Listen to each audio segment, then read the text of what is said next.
Turning now to the Acts of the Apostles, chapter Voy ahora a 18 los Hechos de los and verse Apóstoles, 1. capítulo 18, versículo 1. Hechos 18:1.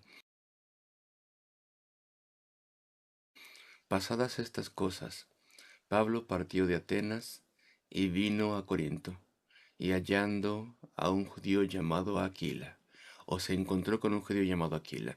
Y nuestro tema esta mañana es providencias que se van desplegando, que se van mostrando. Una hermosa narrativa, entre otras cosas, en esta primera porción de este capítulo, al respecto de estas providencias, cómo van desplegándose para estos misioneros, para Pablo, que estaba a punto de que Silas se uniera con él y también Timoteo.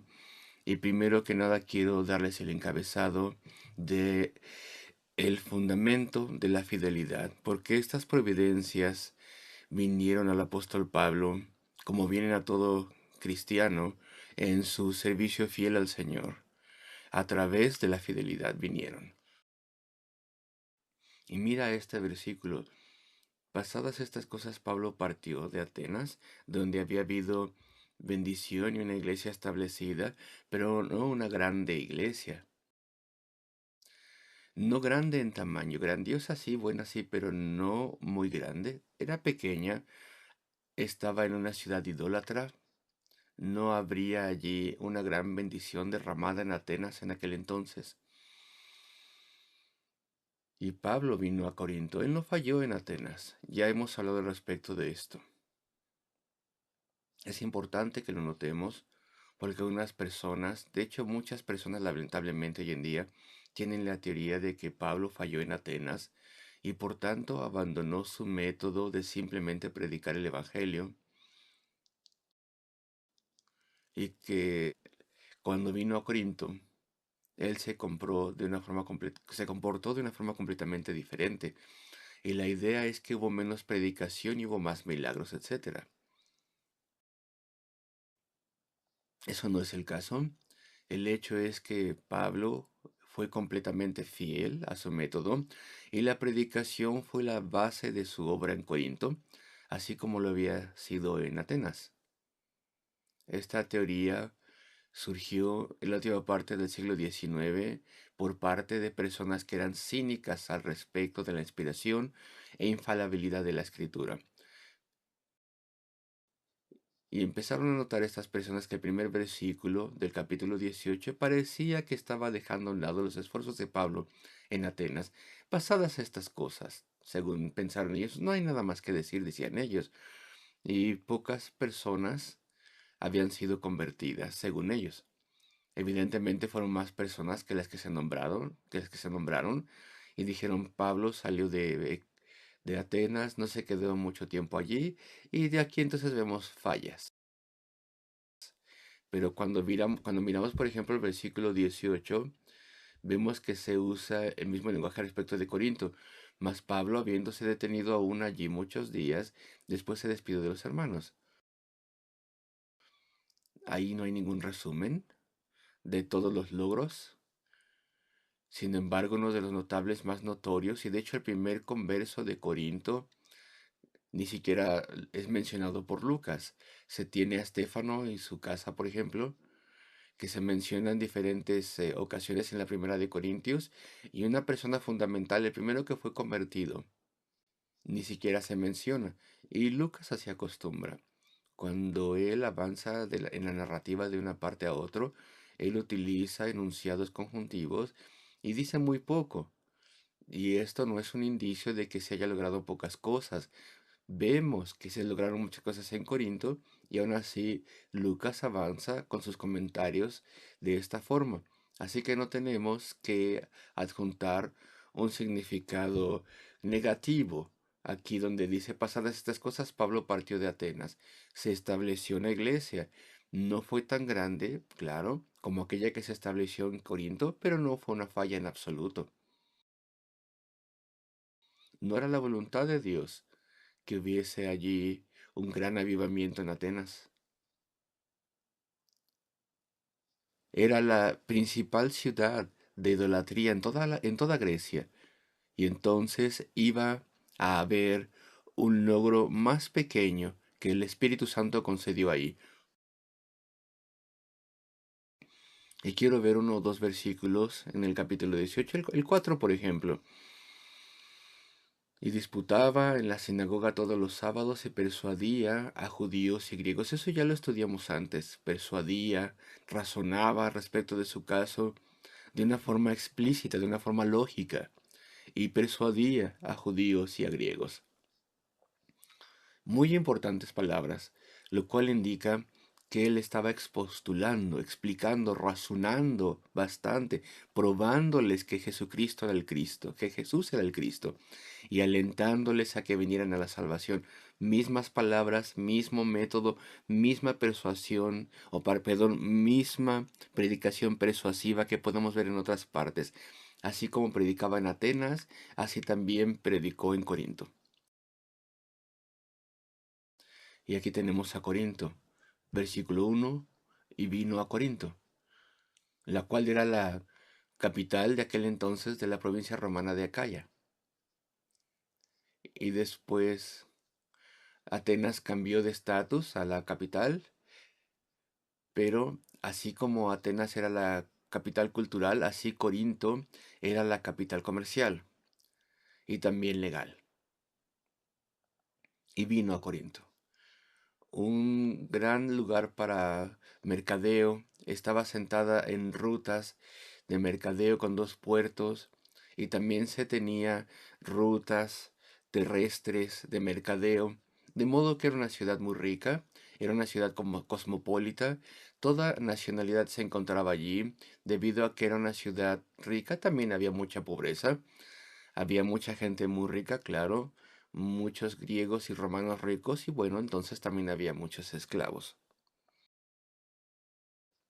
Y la mayoría de los que conformaban la iglesia en Corinto parece ser, a medida que leemos estas cosas en Hechos y las epístolas a los Corintios, parece que la mayoría de las personas en la iglesia entonces eran esclavos y vinieron a Corinto.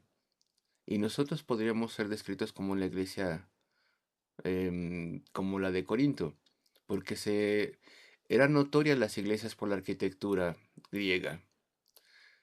La interpretación corintia de los pilares fue lo más desarrollado en aquel entonces, y así es lo que tenemos aquí en el Tabernáculo Metropolitano de Londres. Las columnas corintias,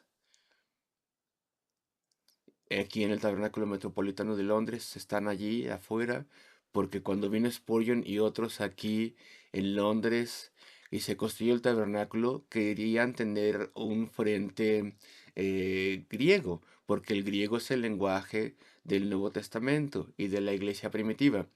De modo que querían arquitectura griega en el frente del Tabernáculo Metropolitano de Londres.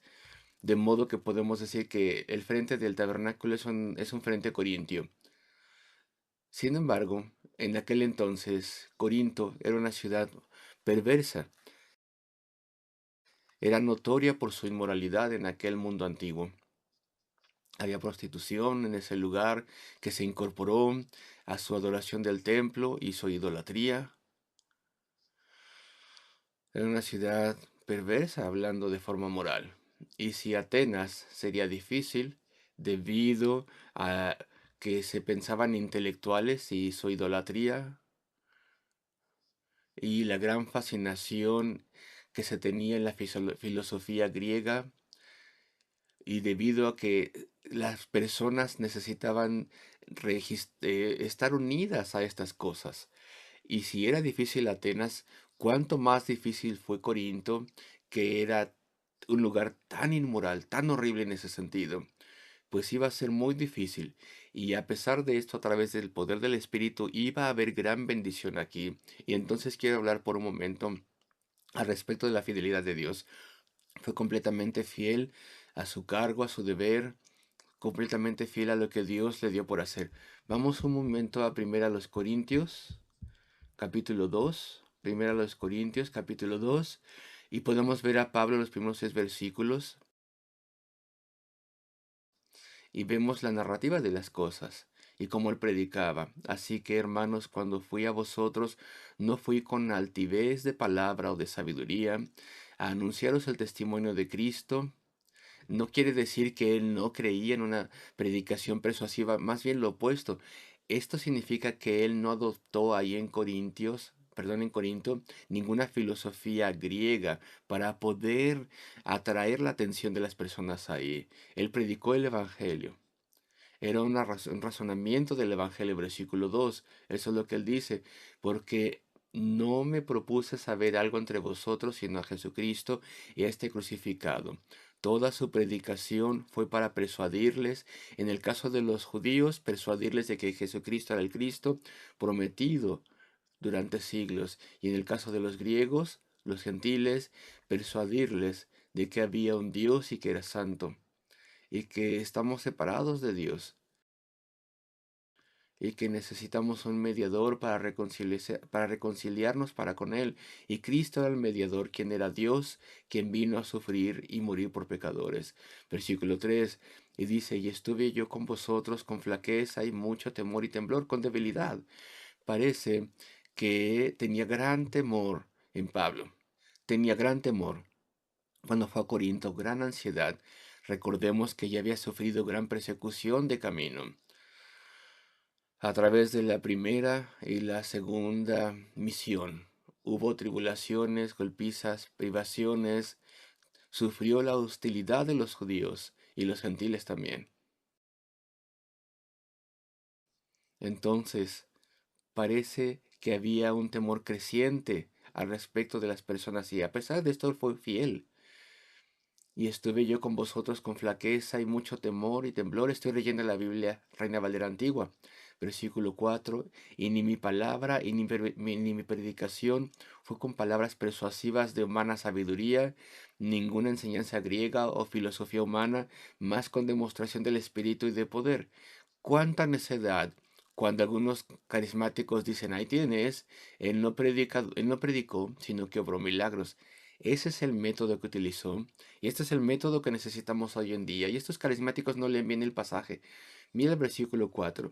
Y ni mi palabra ni mi predicación fue con esta forma, sino en la demostración del Espíritu y poder. La demostración del Espíritu y el poder no tiene que ver con milagros. Aquí no se menciona ningún milagro. Se relaciona a lo que dice al principio del enunciado. Mi palabra y mi predicación fue en la demostración del Espíritu y del poder. Palabra y predicación. Si tan solo estos carismáticos leyeran esto, no tendrían tantos errores. Pablo está hablando de forma bien específica respecto de su estilo de predicación. Mírenlo, aquí está. Palabra y predicación, y su predicación fue poderosa. ¿Acaso aquí tenemos una contradicción? Estaba con vosotros en temblor y debilidad y flaqueza. ¿Hay una contradicción? No. Su predicación no fue de forma externa poderosa o poderosa de forma externa, pero fue efectivamente poderosa porque el Espíritu Santo dio convicción a los corazones. Él predicó fielmente el Evangelio de forma persuasiva y entonces el Espíritu Santo obró en corazones. Hubo milagros, claro, que se hicieron en Corinto, pero Pablo no está hablando respecto de esto aquí. Él está hablando respecto de su predicación. Ahí está la palabra y predicación. De vuelta entonces a Hechos 18 y habiendo establecido la fidelidad de Pablo, ahora podemos ir a un segundo encabezado que es estas providencias de Dios que empezaron a fluir. Y la primera providencia involucra otros obreros para estar con él. Mira el versículo 2 en el capítulo 18. Y se encontró con un judío que se llamaba Aquila, natural de Ponto, una provincia romana, que hacía poco que había venido de Italia, y después se nos dice que que vino de Roma y vino con su esposa Priscila. Y bueno, de forma interesante, Priscila, después de este capítulo, siempre se menciona primero, porque Priscila y Aquila se mencionan bastantes en Hechos y nos damos cuenta que primero se menciona a su mujer. No estoy seguro por qué, pero algunas personas dicen que es porque ella era de un estatus social más alto. Yo no creo que Pablo hubiera tomado esto en cuenta, Otras personas dicen que es porque ella era más prominente. Ella nunca fue predicadora ni Aquila tampoco, pero eran obreros cristianos. Y entonces parece que ambos estaban completamente dedicados al Señor. Sin embargo, Priscila estaba haciendo cosas que se hizo que fuera más prominente. Y tal vez esta es la razón por la cual se menciona primero más adelante. Pero ellos no fueron salvos a través de Pablo. Ellos habían sido sacados de Roma cuando Claudio expulsó a todos los romanos, a todos los judíos de Roma, perdón. Entonces llegaron a Corinto y allí estaban haciendo sus tiendas de campaña de piel y pelo de cabra, probablemente, porque ellos hacían sus casas de campaña, se establecieron en un negocio allí en Corinto y estuvieron trabajando allí. Y qué cosa tan notable que Pablo les encontrase a ellos. No se nos da ningún indicio de cómo fue esto, pero probablemente él estaba buscando, antes de que llegasen Silas y Timoteo, no había apoyo para él ni dinero, entonces el apóstol estaba trabajando con sus propias manos, como lo hacía en muchos lugares. Siempre era lo que él primero hacía, y en algunos lugares nunca hizo nada más. Siempre trabajó con sus manos y también predicó. Entonces Pablo llegó a ser su empleado. El apóstol Pablo lo ponemos en un pedestal, y sí tendríamos que hacerlo. Todo lo que él logró, todos los sufrimientos que él sobrellevó, todas las magníficas epístolas que fueron dadas a través de la inspiración de Dios a través de él, y lo ponemos en un pedestal, y él tenía a su cuidado las iglesias y oraba sin cesar por todas ellas, y enviaba mensajeros y organizaba a los obreros cristianos en aquel entonces, y aún así él tiene contentamiento de ser un empleado que creaba tiendas de campaña. Qué hermoso personaje el apóstol Pablo, qué hermosa y grande humildad junto con su gran importancia e instrumentalidad en la iglesia. Pero quiero enfocarme en la providencia. Él no tenía ni idea cuando fue a Corinto que había un hogar preparado para él y también trabajo preparado para él, hasta que Timoteo y Silas llegaron a apoyarle. Él no tenía ni idea que habría allí comunión con otros creyentes, habría gente allí que habían sido convertidas en la iglesia de Roma. No voy a mencionar la evidencia de esto ahora porque ya estoy yendo bastante lento. Pero estas son provisiones maravillosas y así es con todo servicio al Señor. Dios no nos da demasiado. Mira lo que él hace por el apóstol. Un hogar, un trabajo, compañerismo en Cristo. Sí, pero todavía tenía que trabajar. Y también era un pionero, y también era evangelista, era misionero, pero Dios no le da demasiado. No nos arruina, no nos malconsiente. Yo no estoy hablando como los maestros herejes de la prosperidad. Oh, sé fiel al Señor y las providencias van a descender del cielo y vas a tener muchas cosas y vas a tener el tipo de casa y departamento, piso y circunstancias que tú amas y mucho más aparte de lo que tú quieres. No, no estamos diciendo nada de esto, pero tendrás todo lo que necesitas si eres fiel al Señor. Él sabe cómo mantenerte humilde y cómo proveer para su pueblo todo lo que es necesario cuando somos fieles. Y vemos cómo esto está siendo mostrado. Cuando Pablo llegó a Corinto, no sabía que estas provisiones estarían allí, todas juntas, de modo que encontró a Aquila y Priscila. Y versículo 3, y porque era de su oficio, posó con ellos y trabajaba, porque el oficio de ellos era tiendas. Y eso era algo maravilloso que Dios había establecido en tiempos antiguos para los judíos. Los padres pasaban su oficio o su pequeño negocio a sus hijos. Y a pesar de que tal vez algunos hijos llegaban a tener una gran educación y se hacían intelectuales y maestros y todo eso, aún así tenían un oficio por si acaso y tenían la práctica para hacer este oficio por si acaso. Y el apóstol Pablo, a pesar de que era un gran intelectual entrenado en la ley judía, etcétera, a él se le enseñó cómo ser cómo hacer tiendas de campaña. Y en estos lugares él se dedicó a esto. Versículo 4, su obra, y disputaba en la sinagoga todos los sábados, y persuadía a judíos y a griegos. Y él hacía eso hasta que Silas, versículo 5, y Timoteo vinieron de Macedonia. Y aquí hay una frase interesante. Pablo estaba constreñido por la palabra, testificando a los judíos que Jesús era el Cristo.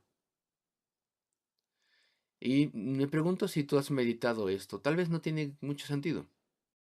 Si has meditado esto y lo leíste de forma superficial, Pablo ya estaba testificando a los judíos. Y esto no implica que hasta que llegaron Silas y Timoteo, él había dejado a un lado la predicación de Cristo. Eso no tiene sentido, es imposible. No significa esto. Y cuando Silas y Timoteo vinieron de Macedonia, Pablo estaba constreñido por la palabra. Él estaba constreñido en el espíritu desde el principio. Y él, a pesar de que tenía temor, testificaba a los judíos que Jesús era el Cristo. Y hay un pequeño problema en la frase en inglés, pero en español no se ve tanto. Pero el sentido es el siguiente. Estamos en el versículo 5. Y cuando Silas y Timoteo vinieron de Macedonia, Pablo ya, podemos decir, Pablo ya estaba constreñido por la palabra, testificando a los judíos que Jesús era el Cristo. Y si ponemos ese ya, en el griego tiene perfecto sentido. En el inglés parece ser que Pablo no despertó y se apresuró hasta que llegaron Silas y Timoteo, pero no es tanto así en el español. El mejor sentido es que Silas y Timoteo le encontraron y él ya estaba constreñido por el Espíritu, lo encontraron ya en esa condición, testificando a los judíos que Jesús era el Cristo prometido. Ese es el mejor sentido que tenemos aquí. Pablo no cambió en su actitud en absoluto. ¿Y qué hay al respecto de nosotros? Si alguien se fue, por ejemplo, en tu familia, esposo, esposa, y vuelve a la casa de un viaje, de negocios o algo así, y cómo nos encuentran cuando estamos, nos encuentran como cuando se fueron con fervor por Cristo, viene un amigo que no te ha visto durante años, y te recuerda y se acuerda de ti como un creyente fervoroso de hace años, ¿cómo vas a encontrarte hoy en día? Y yo creo que esto es lo que dice aquí. Silas y Timoteo encontraron a Pablo constreñido por la palabra, testificando por Cristo, la misma persona, el mismo celo, el mismo entusiasmo, la misma preocupación por las personas. Siempre fue consistente con esa fidelidad a ese grado. Y versículo 6 leemos al respecto de los judíos. Mas contradiciendo y blasfemando ellos cuando se opusieron. Claro que se opusieron y contradijeron a Pablo. Pero la frase aquí indica que ahora todos estaban juntos. Los judíos en esa sinagoga en particular, con unas cuantas excepciones, se reunieron y dijeron, vamos a deshacernos de este predicador, este individuo. Su reputación le había seguido, que él obtenía conversos a Cristo en las sinagogas en todo lugar, y se opusieron, lo contradijeron, estaban juntos contradiciéndole, oponiéndose a ellos, se opusieron como si fueran un solo cuerpo en contra de él, y blasfemando ellos, es decir, que hablaban mal en contra de Pablo, tal vez también blasfemaron en contra de Dios, pero el sentido en el griego es que estaban hablando mal y atacando a Pablo, insultándole, oponiéndose a él. Entonces él sacudió sus vestidos. Eso era un gesto. Pablo no tiene aquí mal carácter, no. Pablo tampoco estaba sentido, molesto porque no le escuchaban, no estaba irritado. De modo que ahora los deja a un lado, no. Es un gesto, sacude sus vestidos. La idea es que te sacudes el polvo de la parte más baja de tu vestido, de tu ropa. De modo que el polvo queda como un testimonio en contra de ellos. Es como un gesto que dice, mira, el mismísimo polvo de este lugar testificará en contra de vosotros de que yo intenté persuadiros, yo razoné con vosotros, yo expostulé con vosotros y os advertí y os alenté, hice todo lo que pude para persuadiros a que vierais que Cristo es el Salvador y que le necesitáis para salvación. Pero no quisisteis escuchar y le rechazasteis. Y eso es lo que tenemos aquí. Y cuando le contradijeron, cuando se opusieron juntos en contra de él, pues evidentemente su tiempo se terminó, ya no les iba a enseñar más. De forma que de esta forma ceremonial sacudió sus vestidos, sus ropas, y dijo, vuestra sangre sea sobre vuestra cabeza, yo estoy limpio, desde ahora me iré a los gentiles. Que incidentalmente no es así para siempre. Él siguió con su práctica más adelante en otros lugares, predicando primero a los judíos y después a los gentiles. Entonces, esto está hablando al respecto de Corinto. Él ya no les iba a predicar a los judíos en Corinto porque le habían rechazado. Y hay un gran reto en este versículo. Vuestra sangre sobre vuestra cabeza, yo estoy limpio. Hay muchas personas, y esto verdaderamente nos reta a todos, a cada uno de nosotros, estoy seguro. Hay muchísimas personas a las cuales tendríamos que haberles testificado y a las cuales tendríamos que estarles testificando.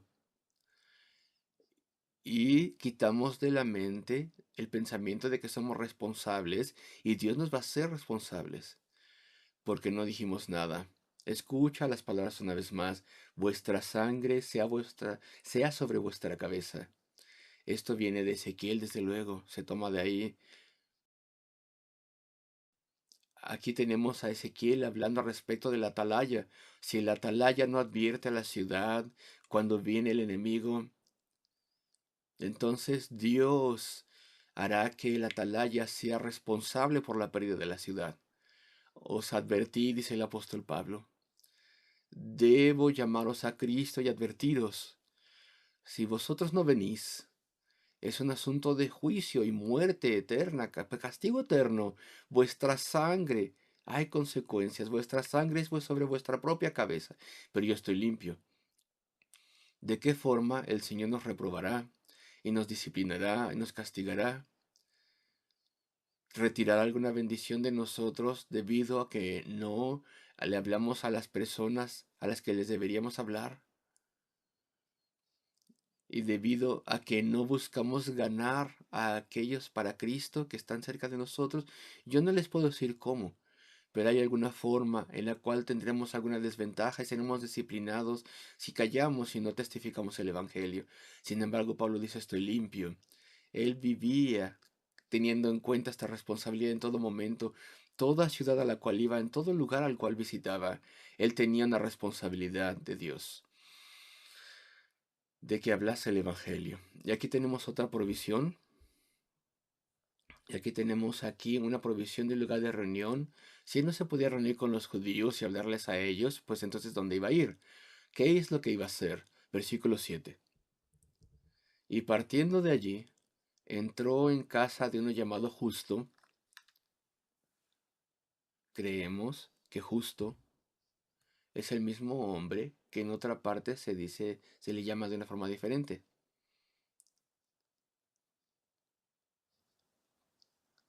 No voy a decir cuál es la evidencia de lo que estoy diciendo, pero este es Justo en 1 Corintios capítulo 1 y se llamaba Gallo tal vez en ese otro lugar. Uno de los primeros que fue bautizado. Después del lugar de Estéfano, se tiene aquí a Gallo, parece ser, y después a Crispo, que fueron bautizados.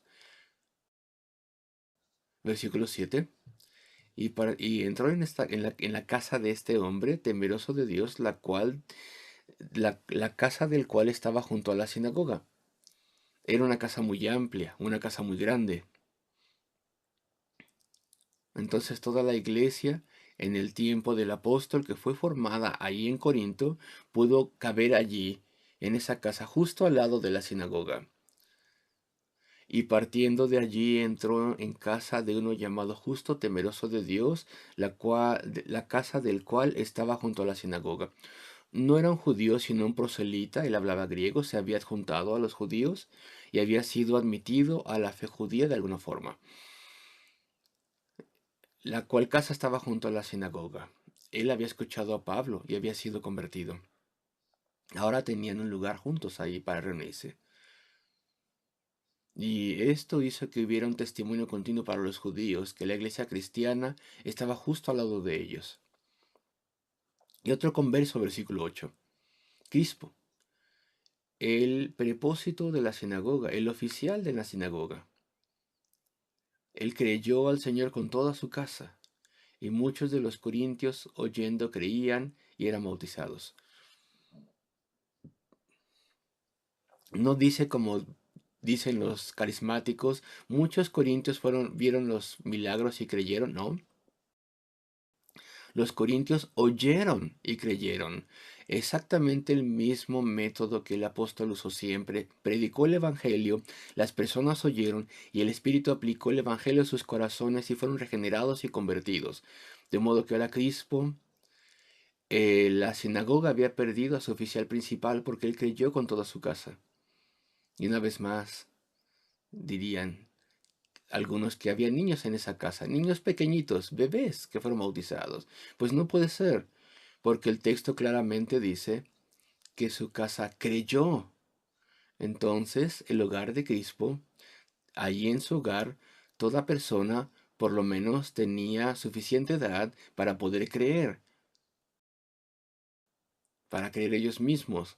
No eran bebés aquí, eran creyentes que fueron bautizados en la casa de Crispo, en su hogar. Después otra gran provisión, y este es nuestro tema, el cómo Dios provee todo para su pueblo, versículo 9. El apóstol Pablo tenía cierto temor, hace referencia a esto en 1 Corintios. Las cosas se habían complicado, había gran tensión ahí. Versículo 9, entonces el Señor dijo de noche en visión a Pablo, no temas, sino habla y no calles, porque yo estoy contigo y ninguno te podrá hacer mal, porque yo tengo mucho pueblo en esta ciudad. Cristo, el Señor, le habla, no tengas temor, estoy contigo.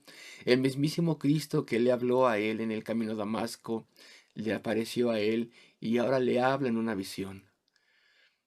No temas, yo estoy contigo. Este es un hombre de fe. Él sabe que Cristo está con él. Y aquí esto se enfatiza.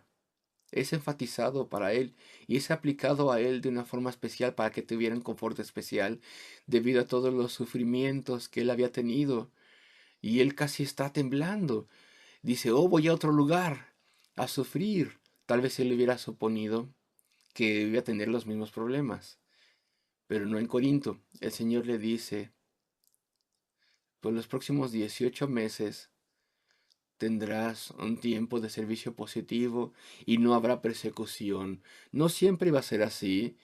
La persecución volvería a surgir, pero en lo que respecta a Corinto, él iba a tener una dispensación especial y gran confort del Señor. Entonces el Señor dijo de noche en visión a Pablo, no temas, sino habla. Y eso es repetido de forma negativa, no calles. No te quedes callado, habla, no te quedes callado. Habrá fruto continuamente. Toda oportunidad tiene que ser tomada para testificar, porque yo estoy contigo. Y ninguno, versículo 10, y ninguno te podrá hacer mal. Y la razón por esto de que hubiera un periodo especial de paz allá en Corinto, porque yo tengo mucho pueblo en esta ciudad. Estas personas que serían salvas ya estaban en la mente de Dios. Él había puesto ya su amor sobre ellas, les había entregado y dado a Cristo en la eternidad pasada. Cristo sabía que eran de Él, eran sus elegidos, su pueblo elegido, predestinados desde antes de la fundación del mundo. Porque yo tengo mucho pueblo en esta ciudad. serían salvos a través de la instrumentalidad de la predicación. Aquí no se dice absolutamente nada respecto de los milagros, a pesar de que sí hubo milagros en Corinto. Aquí no se dice absolutamente nada respecto de esto. ¿Cuál es la instrucción del Señor? Habla. Y en cierto sentido se repite, y no calles, habla, predica, no calles, porque yo tengo mucho pueblo en esta ciudad. Tiene que ver esto solamente al respecto de ganar almas a través del evangelio, razonamiento y predicación. ¿Cómo personas pueden decir que Pablo cambió su método? Jamás. Y él continuó allí 1 año y 6 meses, versículo 11, y después se vuelve a repetir, enseñándoles la palabra de Dios. Aquí, esto tenemos aquí el capítulo que establece la primacía y la necesidad y la instrumentalidad de la predicación, enseñándoles la palabra de Dios.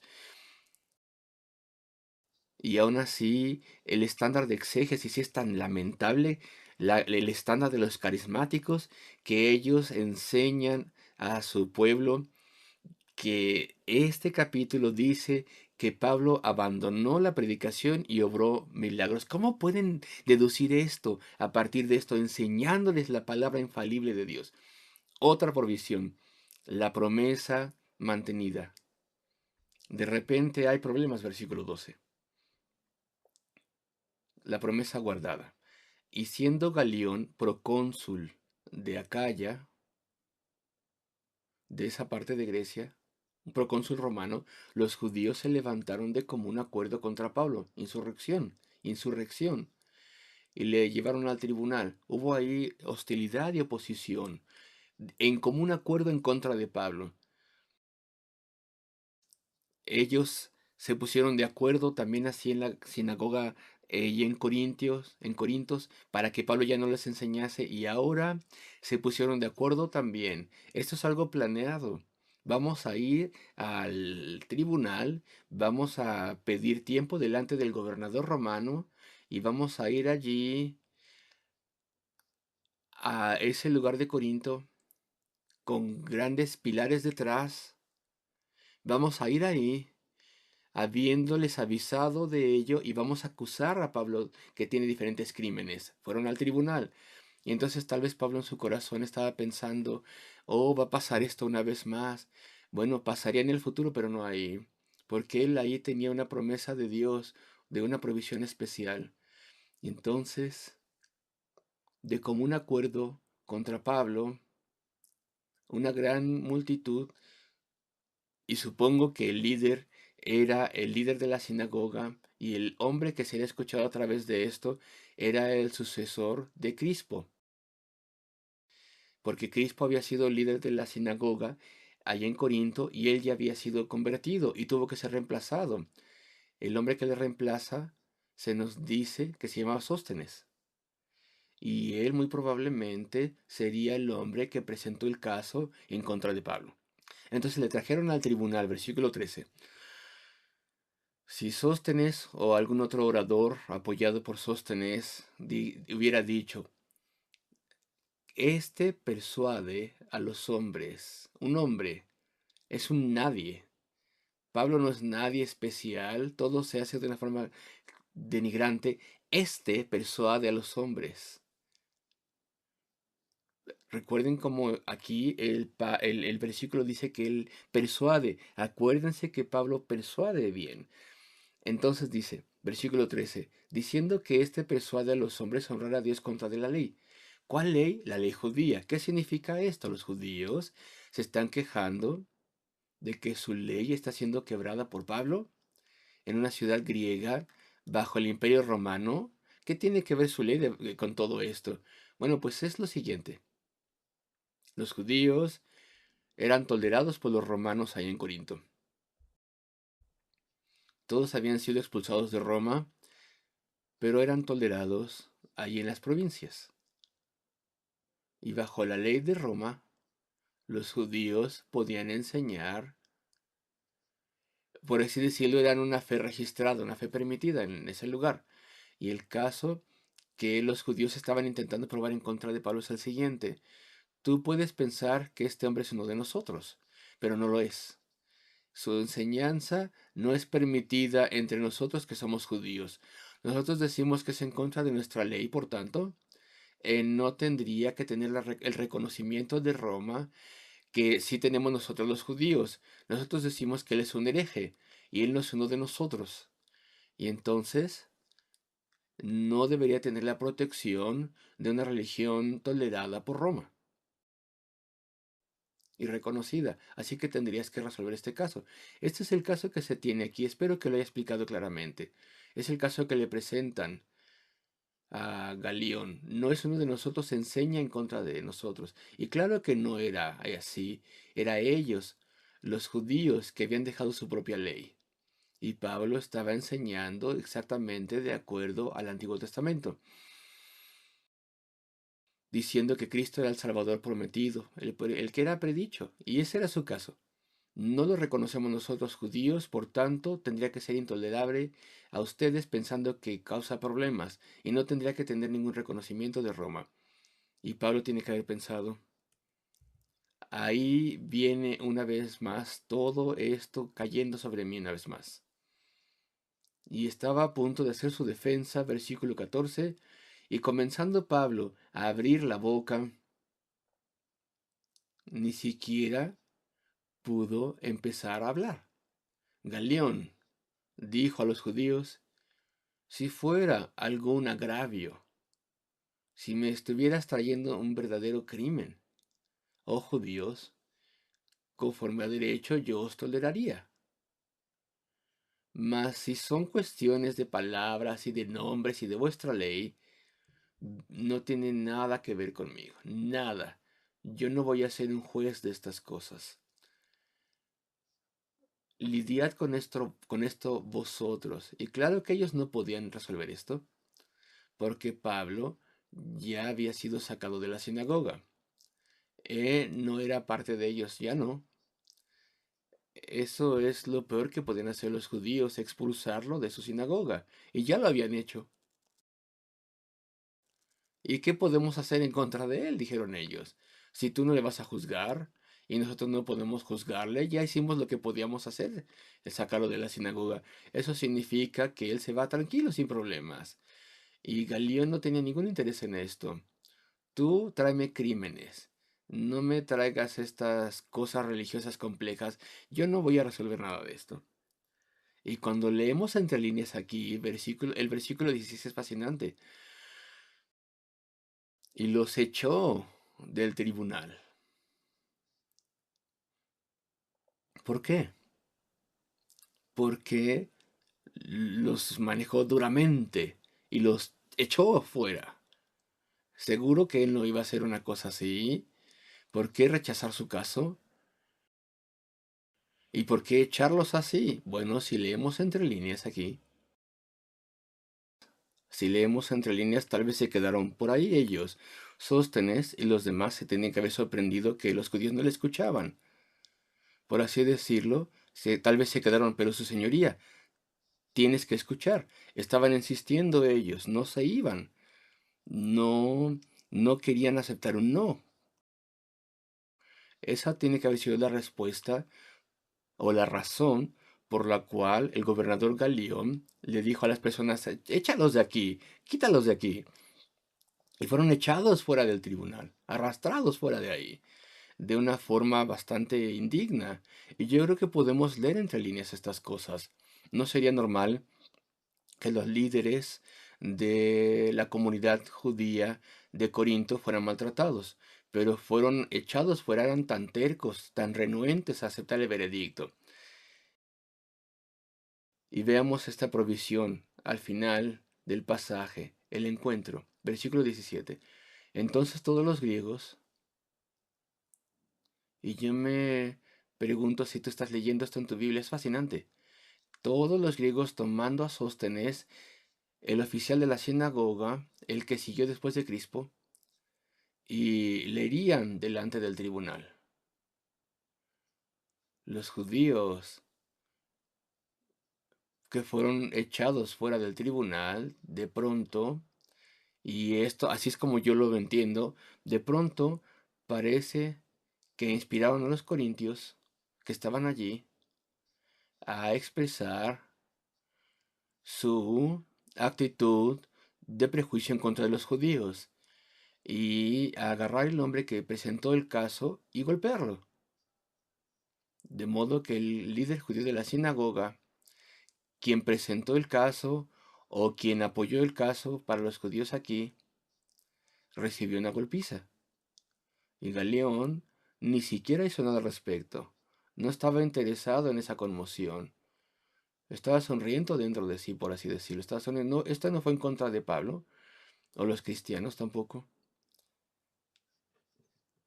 ¿Y por qué estoy mencionando a Sóstenes? Bueno, tal vez uno pensará, él obtiene lo que se merecía. Este hombre que era el enemigo de Pablo, este hombre que permitió el cargo judío en contra de Pablo ahí en Corinto. Y es interesante, cuando vamos a 1 Corintios 1:1, Pablo escribe a los Corintios, dice, Pablo, llamado a ser apóstol de Jesucristo por la voluntad de Dios, y Sóstenes, el hermano. ¿Acaso no es notable esto? ¿No es maravilloso? Esto fue 4 años y medio después, cuando se escribió primero a los Corintios. Y entre el tiempo de que Sóstenes era enemigo de Pablo, intentó meterlo en problemas ahí delante de Galio, el procurador romano allí, y 4 años y medio después, cuando primero a los Corintios fue escrito, Sóstenes ya se convirtió. Sóstenes ha cambiado, tiene que ser el mismo Sóstenes, tiene que ser. En esta carta a los Corintios. Y ahora es un obrero cristiano. Y está en Efeso, con Pablo, en el tiempo en el que Primera a los Corintios fue escrita. Y está laborando por el Señor, sirviendo al Señor. ¿Acaso no es hermoso y notable las bendiciones que uno tiene en el servicio cristiano cuando a veces los enemigos son convertidos y son traídos al Señor? Las provisiones del Señor. Dios ayuda a su pueblo una y otra vez. Provisiones providenciales, un hogar, un compañeros de oficio, Aquila y Priscila, un lugar donde reunirse justo al lado de la sinagoga, cuando fue arrojado de la sinagoga,